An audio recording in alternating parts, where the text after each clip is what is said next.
G'day subscribers and hello YouTube viewers. This is going to be a quick trip. We're going to go about 5 kilometres, or I think it's about 3 miles east of Melbourne, and we're going to go have a look at that's the cat, that's Molly. Millie's over there.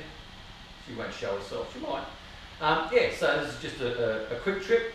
I'll jump on the motorbike and we'll have a look at a historic bridge, just because it's there. I didn't know anything about it, and I've been driving over it for a number of years, and because we're in lockdown still, we can't go more than I think 10 kilometres from your home. And so yeah, so we'll jump in, have a look, see if I can find some historical images of it, and see if I can recreate those photos with current footage. So you get the old photo and then you'll get another one of where that photo was taken from, of what it looks like today. So bear with me, I'll put the jacket on, load up the bike, and we'll go have a look. Okay, it looks like we're good to go. She's all loaded up. It's very quiet, the sun's out. Not much happening on the construction site. By the way, if you're interested, that big building just there with the 2 cranes that I'm looking up at is the new Federal Police building. It's going to be their state headquarters, I think, but it's definitely the Federal Police, so it'll be probably the safest place in Melbourne to live. So there you go. So there's the bike. She's all good to go. And let's get going before we lose time.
this guy. You don't see those every day. And he's so still. He's obviously a lizard of some sort. And it's one of those things I might have to look up. But I'm hoping that's coming into the picture. Because you don't often see them. They are about. I was going to maybe suggest it could be a pet that's escaped. It's the first time I've ever seen one, as in a sort of suburban area. But obviously they do exist. But I am more inclined to lean on it's someone's pet. Anyway, I hope that's coming into focus. And there you go. So here we are. This is the bridge I'm talking about. I'll do some voiceover and I'll just capture all the footage that I can with the drone and take some shots of it. Unfortunately, it's got a bit of graffiti on it, but you know, it is what it is.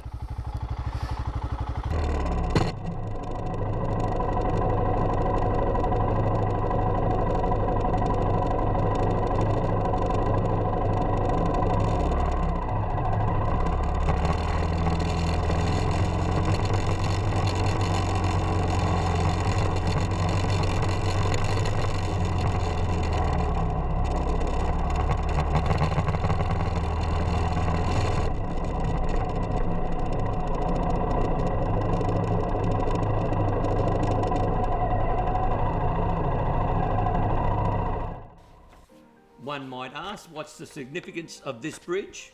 Well, here we are. The Hawthorn Bridge crosses the Yarra River. It is 5 kilometres or 3.1 miles east of Melbourne. It's connecting Bridge Road, Richmond to Burwood Road in Hawthorn. It is the oldest extant bridge over the Yarra River and is one of the oldest metal bridges in Australia. It was constructed in the early wave of major new infrastructure funded by the Victorian gold rush. It was designed by a Francis Bell. It's 98 metres in length or 322 feet. It's 14.3 metres wide or 47 feet, and it opened in 1861. Now it's got wrought iron throughout, it's riveted, it's lattice truss structure with bluestone abutments and piers. The wrought iron truss components were ordered from Britain. However, the ship Herald of the Morning, which I believe is a clipper ship, so a sailing ship, which carried the bridge components to Melbourne in 1859 as deck cargo, caught fire in Hobsons Bay, which is in our local bay, before it could be unloaded, and was scuttled to extinguish the fire. The consignment bridge materials weighed some 350 tonnes and, together with its erection cranes, had a cost of £10,500. Now that, I think, is approximately £1.35 million in today's money, or 2.5 million Australian dollars in today's money. So the sinking of the Herald of the Morning represented a disaster for Melbourne's metropolitan bridge building program. The contractors from the bridge were allowed an extension of time to import similar bridge works from Britain once again. Thus, the opening was delayed till the 1861 revised date. I think they were going for 1860. Anyway, so that's the significance of this bridge, and I will continue with the drone footage. You'll notice in some of the previous early photos, there was in 1930 it looks like they were resurfacing it to put the newer tram lines through, and that's been going on for quite a long time. I think, and even in recent years, this is one of the ways I used to take my son to his primary school and also to his secondary school. We used to cross that bridge quite often, and on occasions, I think it was 3 or 4 years ago, that was all blocked off as they were resurfacing, putting new bitumen in, and also, I believe, new tram tracks. Just a quick note, those who are looking for somewhere to take their kids, or looking to have a barbecue, or just to get away and get out of the house while we're still going through this lockdown period or restricted travel period, this is actually quite a great place. There's a lot of playground equipment for the kids. There's free barbecues. There's a few pergolas. And even on today, there was a number of families gathering together and celebrating the ability of just celebrating with each other. And also, obviously, friends. Now, there are some kids that actually bring their fishing rods here. I have no idea what you'd catch out of that, the Yarra River. Even though it is brown and murky, it's always like that. It's just soil that gets washed in, and also from the stormwater that gets in there. So a lot of people think it's quite polluted. Maybe further down it is, towards the city, but generally that's the colour of the Yarra River.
as we come to the end of this video, I just want to point out where I'm standing is public access. So if you do have a kayak or a canoe of some sort and your kids want to have a bit of a paddle, or yourself, you can just gain access here, park behind me, behind those bushes. There's a little road that goes under the bridge. And once again, if you really enjoyed the show, give us a thumbs up. Even if you didn't, give us a thumbs up. And please subscribe. Subscribing is for free, doesn't cost you a cent.